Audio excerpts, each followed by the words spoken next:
प्यारे देशवासियों, नमस्कार। मन की बात के एक और एपिसोड में आप सबसे जुड़कर खुशी हो रही है। इधर बीच चुनाव की भागदौड़ रही है, लेकिन आपके पत्रों और संदेशों के माध्यम से हमने देश और देशवासियों की उपलब्धियों पर एक दूसरे से अपनी खुशियां साझा भी की है। इस बार मन की बात की शुरुआत देश की एक ऐसी ही बहुत बड़ी उपलब्धि से करते हैं। साथियों, भारत ने विज्ञान को हमेशा देश की प्रगति से जोड़कर देखा है। इसी सोच के साथ हमारे वैज्ञानिक सिविल न्यूक्लियर प्रोग्राम को आगे बढ़ा रहे हैं। उनके प्रयासों से यह कार्यक्रम राष्ट्र निर्माण में अहम योगदान दे रहा है। इससे हमारी इंडस्ट्रियल ग्रोथ को, एनर्जी सेक्टर को, हेल्थ केयर सेक्टर को बहुत लाभ हुआ है। खेती किसानी से लेकर आधुनिक इनोवेटर्स को भी भारत के सिविल न्यूक्लियर प्रोग्राम ने बहुत मदद की है। साथियों, कुछ ही दिन पहले हमारे न्यूक्लियर साइंटिस्ट ने एक और बड़ी उपलब्धि से भारत का गौरव बढ़ाया है। तमिलनाडु के कलपक्कम में फास्ट ब्रीडर रिएक्टर ने क्रिटिकलिटी हासिल कर ली है। दरअसल क्रिटिकलिटी वह स्टेज है जिसमें रिएक्टर पहली बार self sustaining nuclear chain reaction में सफलता हासिल करता है। इस स्टेज का मतलब है रिएक्टर का ऑपरेशन फेज में पहुंचना। भारत की न्यूक्लियर एनर्जी जर्नी में एक ऐतिहासिक माइलस्टोन है। और बड़ी बात यह भी कि परमाणु रिएक्टर पूरी तरह स्वदेशी तकनीक से निर्मित है। साथियों, इसे ब्रीडर रिएक्टर क्यों कहते हैं, इसके पीछे भी एक वजह है। एक ऐसा सिस्टम है जो ऊर्जा के उत्पादन के साथ साथ भविष्य के लिए नया ईंधन भी खुद ही तैयार करता है।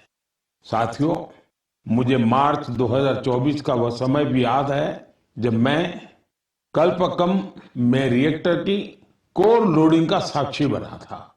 मैं उन सभी को बधाई देता हूं जिन्होंने भारत के परमाणु कार्यक्रम में अपना अमूल्य योगदान दिया है।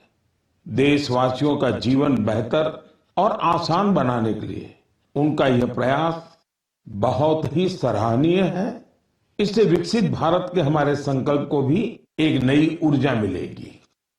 मेरे प्यारे देशवासियों, मन की बात में आज मैं एक ऐसी शक्ति की बात करना चाहता हूं जो अदृश्य है, लेकिन जिसके बिना हमारा जीवन एक पल भी न चले। यही ताकत भारत को आगे बढ़ा रही है। यह हमारी पवन शक्ति है। हमारे प्राचीन ग्रंथों में कहा गया है, वायुर्वा इति व्यष्टि, वायुर्वै समष्टिः। अर्थात वायु सिर्फ एक तत्व नहीं है, यह जीवन की ऊर्जा है, यह समष्टि की शक्ति है। साथियों, आज यही पवन शक्ति भारत के विकास की नई कहानी लिख रही है। भारत ने हाल ही में पवन ऊर्जा यानी विंड एनर्जी में बड़ी उपलब्धि हासिल की है। अब भारत का wind energy generation capacity 56 gigawatt से अधिक हो चुकी है। पिछले एक साल में ही करीब 6 गीगावाट नई क्षमता जुड़ी है। विंड एनर्जी में भारत तेजी से आगे बढ़ रहा है और दुनिया भी हमारी तरफ देख रही है। साथियों, आज भारत विंड एनर्जी कैपेसिटी में दुनिया में चौथे स्थान पर है। यह हमारे इंजीनियरों की मेहनत है, यह हमारे युवाओं का परिश्रम है, यह देश की सामूहिक इच्छा शक्ति का प्रतीक है। साथियों, गुजरात, तमिलनाडु, महाराष्ट्र, राजस्थान, देश के अनेक राज्य इस सेक्टर में अपना परचम लहरा रहे हैं। गुजरात के कच्छ, पाटन, बनासकांठा जैसे क्षेत्र जहां पहले सिर्फ रेगिस्तान नजर आता था, आज वहां बड़े रिन्यूएबल एनर्जी पार्क बन रहे हैं। इसका लाभ युवाओं को मिल रहा है, नए अवसर बन रहे हैं। नई स्किल विकसित हो रही है, रोजगार के नए रास्ते खुल रहे हैं। साथियों, भारत के विकास के लिए सौर और पवन ऊर्जा जरूरी है। ये सिर्फ पर्यावरण की बात नहीं है, ये हमारे भविष्य की सुरक्षा है। इसमें हम सबकी भूमिका है। हमें बिजली बचानी है, हमें स्वच्छ ऊर्जा, क्लीन एनर्जी अपनानी है। देश में हर स्तर पर ऐसे प्रयास जरूरी हैं, क्योंकि इन्हीं से बड़ा बदलाव आता है। साथियों, मई महीने की शुरुआत एक पावन अवसर के साथ होने जा रही है। कुछ ही दिनों में हम बुद्ध पूर्णिमा मनाएंगे। मैं आप सभी देशवासियों को अपनी अग्रिम शुभकामनाएं देता हूं। भगवान गौतम बुद्ध का जीवन संदेश आज भी उतना ही प्रासंगिक है। उन्होंने हमें सिखाया है कि शांति हमारे भीतर से शुरू होती है। उन्होंने बताया है कि स्वयं पर विजय सबसे बड़ी विजय होती है। आज दुनिया जिस तरह के तनावों और संघर्षों से गुजर रही है, ऐसे समय में बुद्ध के विचार और भी अहम हो गए हैं। साथियों, दक्षिण अमेरिका के चिली में एक संस्था भगवान बुद्ध के विचारों को आगे बढ़ा रही है। लद्दाख में जन्मे ड्रपकोन ओजेर रिनपोचे के मार्गदर्शन में काम हो रहा है। यह संस्था ध्यान और करुणा को लोगों के जीवन से जोड़ रही है। कोची गुआज घाटी में बना स्तूप लोगों को शांति का अनुभव कराता है। वाकई यह देखकर गर्व होता है। भारत की प्राचीन धारा दुनिया तक पहुंच रही है। दूर दराज के लोग भी इससे जुड़ रहे हैं। साथियों, बौद्ध परंपरा हमें प्रकृति से जुड़ना भी सिखाती है। भगवान बुद्ध को ज्ञान एक वृक्ष के नीचे मिला था। प्रकृति हमारे जीवन का अभिन्न हिस्सा है। देश में भी ऐसे प्रयास हो रहे हैं। कर्नाटका में कर्मा मोनेस्ट्री इसका अच्छा उदाहरण है। यह मठ एक जीवंत वन क्षेत्र है जो 100 एकड़ में फैला है। इस वन में 700 से अधिक देसी वृक्षों को संरक्षित किया गया है। साथियों, बुद्ध का संदेश सिर्फ अतीत नहीं है, यह आज भी प्रासंगिक है और भविष्य के लिए भी जरूरी है। बुद्ध पूर्णिमा का यह अवसर प्रेरणा देता है। हम अपने जीवन में शांति बढ़ाएं, करुणा अपनाएं और संतुलन के साथ आगे बढ़ें। मेरे प्यारे देशवासियों, आप सभी जानते हैं हमारे देश में अब 23 जनवरी यानी नेताजी सुभाष की जयंती से लेकर 30 जनवरी यानी गांधी जी की पुण्यतिथि तक गणतंत्र का महोत्सव मनाया जाता है। इसी महोत्सव का अहम हिस्सा होता है बीटिंग रिट्रीट। आज मैं आपसे बीटिंग रिट्रीट की चर्चा कर रहा हूं, क्योंकि इसके पीछे खास वजह है। साथियों, आपने देखा होगा यह समारोह अलग अलग बैंड्स की विविध संगीत परंपराओं को दर्शाता है। बीते कुछ सालों से इसमें भारतीय संगीत का समावेश बढ़ा है और ये देश के लोगों को भी बहुत पसंद आ रहा है। इस साल की बीटिंग रिट्रीट सेरेमनी भी बहुत यादगार रही थी। एयरफोर्स, आर्मी, नेवी और सीएपीएफ के बैंड्स ने बहुत ही अच्छी परफॉर्मेंस दी थी। साथियों, शानदार म्यूजिक के साथ साथ जानदार फॉर्मेशंस का ये कार्यक्रम सबका ध्यान खींचता है। एयरफोर्स बैंड ने सिंदूर फॉर्मेशन बनाया, नेवल बैंड ने मत्स्य यंत्र फॉर्मेशन बनाया, वही आर्मी बैंड के परफॉर्मेंस में वंदे मातरम के 150 साल और क्रिकेट में भारत की सफलता को भी दर्शाया गया। साथियों, बीटिंग रिट्रीट के बीते जाने के बाद ये सारी मेहनत, ये उपलब्धि धीरे धीरे ओझल हो जाती थी, लेकिन अब इसे लेकर बहुत ही अच्छा प्रयास हुआ है। बीटिंग रिट्रीट का म्यूजिक पहली बार वेव्स ओटीटी पर भी उपलब्ध है। आने वाले समय में यह दूसरे प्लेटफॉर्म्स पर भी मौजूद होगा। आप इसे जरूर सुने। आपको अपनी आर्म्ड फोर्सेस और उनकी परंपराओं पर बहुत गर्व होगा। साथियों, पिछले कुछ वर्षों में देश के अलग अलग हिस्सों से प्रकृति के संरक्षण की प्रेरक कहानियां सामने आई हैं। ये कहानियां हमें उम्मीद देती हैं और गर्व से भर देती हैं। मैं मन की बात के श्रोताओं से कुछ उदाहरण साझा करना चाहता हूं। इनको सुनकर आपका मन प्रसन्न हो जाएगा। पहले बात कच्छ के रण की।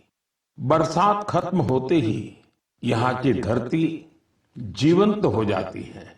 हर साल लाखों फ्लेमिंगो यहाँ आते हैं। पूरा इलाका गुलाबी रंग से रंग जाता है, इसलिए इसे फ्लेमिंगो सिटी कहा जाता है। ये पक्षी यही घोंसले बनाते हैं और अपने बच्चों को बड़ा करते हैं। कच्छ के लोग इन्हें लाखा जी के बाराती कहते हैं। अब लाखा जी के बाराती कच्छ में पर्यावरण संरक्षण के बड़े सुंदर प्रतीक बन गए हैं। साथियों, दूसरा किस्सा इंसान और वन्य जीवों के सहयोग का है और ये उत्तर प्रदेश से है। यहाँ के तराई इलाकों में फसल के समय हाथियों के झुंड गांवों की ओर आते हैं। इससे टकराव की आशंका बढ़ती है, लेकिन अब यूपी में भी गज मित्र जैसे प्रयास शुरू हुए हैं। गांव के लोग ही टीम बनाकर हाथियों पर नजर रखते हैं। वे समय रहते लोगों को सतर्क करते हैं। इससे टकराव कम हो रहा है और लोगों में भरोसा बढ़ रहा है। साथियों, मध्य भारत से भी एक अच्छी खबर आई है। छत्तीसगढ़ में ब्लैक बक यानी काले हिरण फिर से दिखाई देने लगे। एक समय इनकी संख्या बहुत कम हो गई थी, लेकिन लगातार प्रयास हुए और संरक्षण बढ़ाया गया। आज ये फिर से खुले मैदानों में दौड़ते नजर आते हैं। ये हमारी खोती विरासत की वापसी है। ऐसे ही उम्मीद ग्रेट इंडियन बस्टर्ड यानी गोडावण के संरक्षण में भी दिख रही है। ये पक्षी हमारे रेगिस्तानी इलाकों की पहचान हुआ करती थी, लेकिन एक समय इसकी संख्या बहुत कम रह गई थी। हालत ये थी कि ये पक्षी लुप्त होने की कगार पर पहुंच गई थी, लेकिन अब इसके संरक्षण के लिए बड़ा अभियान चल रहा है। वैज्ञानिक तरीके अपनाए जा रहे हैं, प्रजनन केंद्र बनाए गए हैं और अब नए जीवन की शुरुआत दिखाई दे रही है। साथियों, प्रकृति और मानव अलग नहीं है, हम एक दूसरे के साथी हैं। जब हम प्रकृति को समझते हैं, उसका सम्मान करते हैं और उसके साथ मिलकर चलते हैं, तो बदलाव साफ दिखाई देता है। आज यही बदलाव देश के कोने कोने से नई उम्मीद बनकर सामने आ रहा है। मेरे प्यारे देशवासियों, नॉर्थ ईस्ट हम सब के लिए अष्टलक्ष्मी है। यहाँ भरपूर टैलेंट है और नॉर्थ ईस्ट की प्राकृतिक सुंदरता भी सबका ध्यान खींचती है। मन की बात में भी हम अक्सर नॉर्थ ईस्ट के लोगों की उपलब्धियों पर चर्चा करते आए हैं। आज ऐसी ही एक और उपलब्धि की मैं आपसे चर्चा करूंगा और वो है बैम्बू सेक्टर में नॉर्थ ईस्ट की सफलता। साथियों, जिस चीज को कभी बोझ के रूप में देखा जाता था, वह आज रोजगार, कारोबार और इनोवेशन को नई गति दे रही है। हमारी माताएं, बहनें इसकी सबसे बड़ी लाभार्थी हैं। आपको ये जानकर हैरानी होगी कि बैम्बू की परिभाषा बदल देने से कितना बड़ा परिवर्तन आया है। साथियों, अंग्रेजों के बनाए कानून के हिसाब से बैम्बू को पेड़ के रूप में परिभाषित किया गया था और इससे जुड़े नियम बहुत कड़े थे। कहीं पर भी बैम्बू को ले जाना बहुत मुश्किल था। ऐसे में यहाँ के लोग बांस से जुड़े काम धंधे से दूर होते गए। साथियों, साल 2017 में कानून में बदलाव करके हमने बैम्बू को पेड़ की कैटेगरी से बाहर किया, जिसके नतीजे सबके सामने हैं। आज पूरे नॉर्थ ईस्ट में बैम्बू सेक्टर फल फूल रहा है। लोग लगातार इनोवेशन करके इसमें वैल्यू एडिशन कर रहे हैं। साथियों, त्रिपुरा के गोमती डिस्ट्रिक्ट के विजय सूत्रधार और साउथ त्रिपुरा के प्रदीप चक्रवर्ती उन्हीं की बात कर रहे हैं। इन्होंने नए कानूनों को अपने लिए एक बड़े अवसर के रूप में देखा। फिर इन्होंने अपने काम को टेक्नोलॉजी से जोड़ा। आज वे पहले से कहीं बेहतर और कहीं ज्यादा बांस के उत्पाद बना रहे हैं। नागालैंड के दिमापुर और आसपास के इलाकों में कई ऐसे सेल्फ हेल्प ग्रुप्स हैं जिन्होंने बैम्बू से जुड़े फूड प्रोडक्ट्स में वैल्यू एडिशन किया है। वहां खोरोलो क्रिएटिव क्राफ्ट जैसी टीमें भी हैं जो बांस के फर्नीचर और हैंडीक्राफ्ट पर काम कर रही है। साथियों, मिजोरम के मामित जिले में ऐसी टीमें हैं जो बांस के टिश्यू कल्चर और पॉली हाउस मैनेजमेंट पर काम कर रही है। मुझे सिक्किम में गंगटोक के करीब लागस्थल बाम्बू एंटरप्राइज टीम के बारे में भी पता चला है। ये बैम्बू से हैंडीक्राफ्ट्स, अगरबत्ती स्टिक्स, फर्नीचर और इंटीरियर डेकोर आइटम्स बनाती है। साथियों, मैंने यहां पर कुछ ही उदाहरण दिए हैं। देश में बैम्बू सेक्टर की सफलता की यह लिस्ट काफी लंबी है। मैं आप सभी से आग्रह करूंगा कि नॉर्थ ईस्ट का कोई न कोई बांस का उत्पाद जरूर खरीदे। आप इसे गिफ्ट के रूप में भी दे सकते हैं। आपके इस प्रयास से उन लोगों का हौसला बढ़ेगा जो बैम्बू प्रोडक्ट को बनाने में अपना पसीना बहाते हैं। मेरे प्यारे देशवासियों, तेजी से बदलते हुए इस समय में टेक्नोलॉजी हमारी जिंदगी का बहुत बड़ा हिस्सा बन गई है। आज हम अपने अतीत को वर्तमान से जोड़ने में भी टेक्नोलॉजी का कमाल देख रहे हैं। इस दिशा में हाल ही में एक ऐसा डेवलपमेंट हुआ है जिससे शिक्षा से जुड़े लोग और इतिहास में रुचि रखने वाले बहुत खुश हुए हैं। साथियों, कुछ दिन पहले ही नेशनल आर्काइव्स ऑफ इंडिया ने एक विशेष पोर्टल पर एक अनोखा डेटाबेस शेयर किया है। इस संस्था ने 20 करोड़ से भी ज्यादा अमूल्य दस्तावेजों को डिजिटाइज कर सार्वजनिक किया है। इनमें से कुछ तो बहुत ही दिलचस्प हैं। 7वीं शताब्दी की गिलगित पांडुलिपियां भोजपत्र पर लिखी हुई हैं। यहाँ आपको 8वीं शताब्दी का एक रोचक ग्रंथ श्री भुवालय भी देखने को मिलेगा। अंकों पर आधारित यह ग्रंथ एक ग्रिड के रूप में है। रानी लक्ष्मीबाई से जुड़े कुछ अहम पत्र भी आप यहाँ देख सकते हैं। इनसे 1857 में उनके द्वारा लिए गए कुछ निर्णयों का पता चलता है जो उनके पराक्रम को दर्शाते हैं।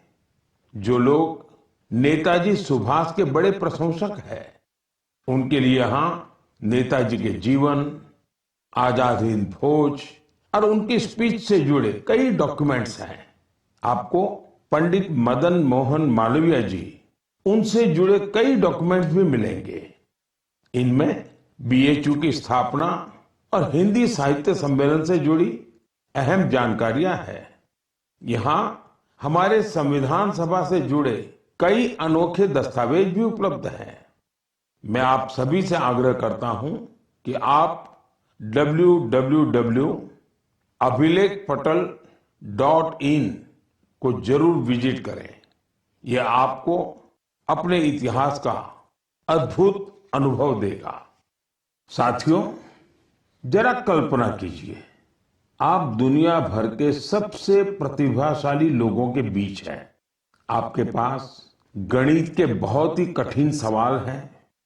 इन्हें सुलझाने के लिए समय है केवल 4.5 घंटे, यानी वक्त बहुत कम है और कंपटीशन इंटरनेशनल है, बहुत तगड़ा है। ऐसी स्थिति में नर्वस होना बहुत स्वाभाविक है, लेकिन इन्हीं परिस्थितियों में हमारी बेटियों ने कमाल कर दिया। इस महीने की शुरुआत में फ्रांस के बोर्दो में यूरोपियन गर्ल्स मैथमेटिकल ओलंपियाड का आयोजन हुआ था। मैथ्स में गहरी रुचि रखने वाली स्कूली छात्राओं के लिए यह एक बड़ी प्रतियोगिता थी। यह दुनिया के सबसे सम्मानित प्रतियोगिताओं में से एक है। इस ओलंपियाड में हमारी बेटियों ने अब तक का सबसे बेहतरीन प्रदर्शन किया। मुझे इस प्रतिभाशाली टीम पर बहुत गर्व है। इसमें मुंबई की श्रेया मुंदड़ा, तिरुवनंतपुरम की संजना चाको, चेन्नई की शिवानी भरत कुमार और कोलकाता की श्रीमोई बेरा शामिल थी। इसमें हमारी टीम विश्व में छठे स्थान पर रही। श्रेया ने गोल्ड मेडल जीतकर इतिहास रच दिया, संजना ने सिल्वर, तो शिवानी ने ब्रॉन्ज मेडल अपने नाम किया। साथियों, इस ओलंपियाड के लिए भारत में जो सिलेक्शन की प्रक्रिया है वो अपने आप में बहुत कठिन है। इसका एक मल्टी स्टेज सिलेक्शन प्रोसेस है। इसमें रीजनल, स्टेट और नेशनल लेवल पर कठिन चुनौतियों को पार करना होता है। इसके बाद सबसे बेहतर प्रदर्शन करने वाली छात्राएं 1 महीने के मैथमेटिक्स ट्रेनिंग कैंप में शामिल होती हैं। यह camp Tata institute of fundamental research के Homi Bhabha centre for science education में आयोजित होता है। इस कैंप के आखिर में टीम सिलेक्शन टेस्ट होता है। इसमें परफॉर्मेंस के आधार पर ही भारत की टीम चुनी जाती है। साथियों, हर वर्ष देश भर की करीब 6 लाख स्टूडेंट्स इस मैथमेटिकल ओलंपियाड प्रोग्राम में हिस्सा लेती हैं। समय के साथ यह संख्या लगातार बढ़ रही है, यानी देश की बेटियों के बीच ओलंपियाड का यह कल्चर तेजी से लोकप्रिय हो रहा है। इन होनहार बेटियों को सपोर्ट करने के लिए मैं उनके पेरेंट्स की भी सराहना करता हूं। मेरे प्यारे देशवासियों, हमारे देश में इस समय एक बहुत अहम अभियान चल रहा है, जिसके बारे में हर भारतीय को जानकारी होनी जरूरी है। ये है जनगणना का अभियान। यह दुनिया की सबसे बड़ी जनगणना है। साथियों, जो साथी पहले से इस तरह की प्रक्रिया से गुजरे हैं, इस बार जनगणना का उनका अनुभव अलग होने वाला है। जनगणना 2027 को डिजिटल बनाया गया है। सारी जानकारी सीधे डिजिटल माध्यम में दर्ज हो रही है। घर घर जाने वाले कर्मचारियों के पास मोबाइल ऐप है। वे आपसे बात करके उसी में जानकारी दर्ज करेंगे। साथियों, इस बार जनगणना में आपकी भागीदारी भी आसान बनाई गई है। आप खुद भी अपनी जानकारी दर्ज कर सकते हैं। कर्मचारी के आने से 15 दिन पहले आपके लिए सुविधा शुरू होगी। आप अपने समय के अनुसार जानकारी भर सकते हैं। जब आप प्रक्रिया पूरी करते हैं तो आपको एक विशेष आईडी मिलती है। यह आईडी आपके मोबाइल या ईमेल पर आती है। बाद में जब कर्मचारी आपके घर आता है तो आप यही आईडी दिखाकर जानकारी की पुष्टि कर सकते हैं। इसे दोबारा जानकारी देने की जरूरत नहीं पड़ती। समय भी बचता है और प्रक्रिया आसान हो जाती है। साथियों, जिन राज्यों में स्वगणना का काम पूरा हो गया है, वहां गणना कर्मचारी द्वारा घरों के सूचीकरण का कार्य भी शुरू कर दिया गया है। अब तक लगभग 1 करोड़ 20 लाख परिवारों का मकान सूचीकरण का कार्य पूरा भी हो चुका है। साथियों, देश की जनगणना सिर्फ सरकारी काम नहीं है, यह हम सबकी जिम्मेदारी है। आपकी भागीदारी बहुत जरूरी है। आपकी दी गई जानकारी पूरी तरह सुरक्षित रहती है या गोपनीय रखी जाती है? डिजिटल सुरक्षा के साथ इसे सुरक्षित किया जाता है। आइए हम सब मिलकर इस प्रक्रिया में भाग लें, जनगणना 2027 को सफल बनाएं। साथियों, हमारे देश में खाने पीने की परंपरा सिर्फ स्वाद तक सीमित नहीं रही है। इसी परंपरा का एक दिलचस्प हिस्सा है भारत की चीज। कुछ दिन पहले मैंने ट्वीट के माध्यम से एक जानकारी साझा की थी। ब्राजील में आयोजित एक अंतर्राष्ट्रीय चीज प्रतियोगिता में भारतीय चीज के 2 ब्रांड्स को प्रतिष्ठित पुरस्कार मिले हैं। इस उपलब्धि की चर्चा सोशल मीडिया पर भी खूब हुई। कई लोगों ने मुझसे कहा कि भारत में चीज की जो विविधता है उस पर भी बात होनी चाहिए। साथियों, भारत के डेयरी सेक्टर में बहुत बड़ा बदलाव आ रहा है। इस सेक्टर में वैल्यू एडिशन ने हमारे पारंपरिक स्वाद को एक नई पहचान दी है। आज भारतीय चीज दुनिया भर में अपनी जगह बना रही है। ब्रेकफास्ट हो, लंच हो या डिनर, दुनिया की प्लेटों में भारत का स्वाद पहुंच रहा है। जम्मू कश्मीर की कलारी चीज को ही लीजिए, इसे कश्मीर का मोजेरेला कहा जाता है। गुजर बकरवाल समुदाय के लोग पीढ़ियों से इसे बनाते और खाते आए हैं। वहीं सिक्किम, अरुणाचल प्रदेश और लद्दाख में छुरपी बहुत प्रसिद्ध है। पहाड़ों की सादगी और कोमलता इसके स्वाद में भी महसूस होती है। इस चीज की खास बात यह है कि इसे याक के दूध से बनाया जाता है। साथियों, महाराष्ट्र और गुजरात में टोपलीनू पनीर, जिसे सुरती चीज भी कहा जाता है, वह भी अपनी एक अलग पहचान रखता है। मैंने यहां सिर्फ कुछ नाम लिए हैं, लेकिन हमारे देश में स्वाद की यह दुनिया बहुत व्यापक है। आज इस परंपरा को नई ताकत मिल रही है। अनेक भारतीय कंपनियां इस क्षेत्र में निवेश कर रही हैं। आधुनिक तकनीक आ रही है, बेहतर पैकेजिंग हो रही है और हमारे उत्पाद वर्ल्ड स्टैंडर्ड के साथ आगे बढ़ रहे हैं। इसी का परिणाम है कि भारतीय चीज अब देश की सीमाओं से निकलकर दुनिया के बाजारों और रेस्तरां तक पहुंच रही है। आज हम लोकल से ग्लोबल की बात करते हैं, उसमें भारतीय चीज का उदाहरण हमें आगे की दिशा दिखाता है।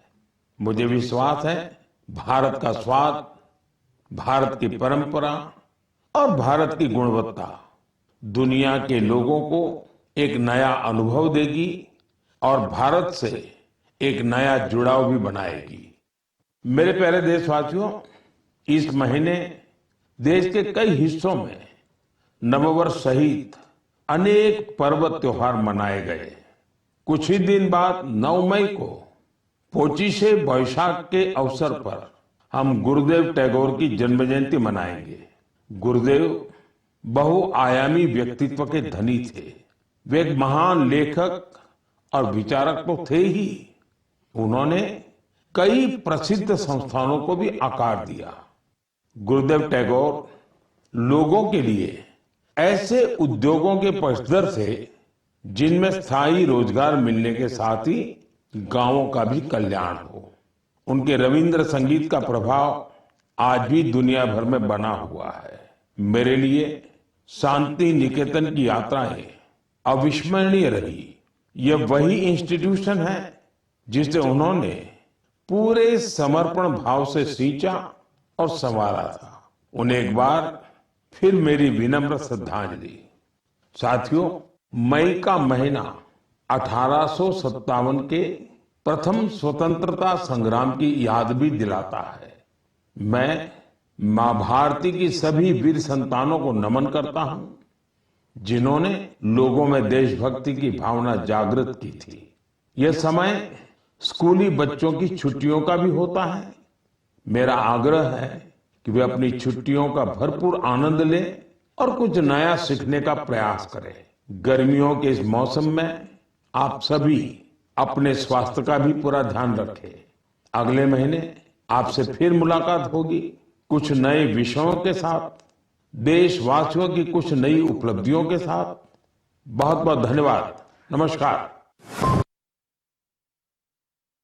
तो भारत ने विज्ञान को देश की प्रगति के साथ जोड़ा। पीएम मोदी ने मन की बात कार्यक्रम के जरिए आज ये सभी बातों का जिक्र किया है। सिविल न्यूक्लियर प्रोग्राम जनहित में अहम, हेल्थ केयर सेक्टर को काफी लाभ पहुंचा है। भारत के विकास के लिए सौर और पवन ऊर्जा जरूरी, हमें स्वच्छ ऊर्जा अपनानी है, प्रधानमंत्री ये भी कहते हुए नजर आए। मई महीने की शुरुआत पावन अवसर के साथ शुरू हो रही है। बुद्ध पूर्णिमा की अग्रिम शुभकामनाएं। तो हमें स्वच्छ ऊर्जा अपनानी है। मई महीने की शुरुआत पावन अवसर के साथ शुरू हो रही है।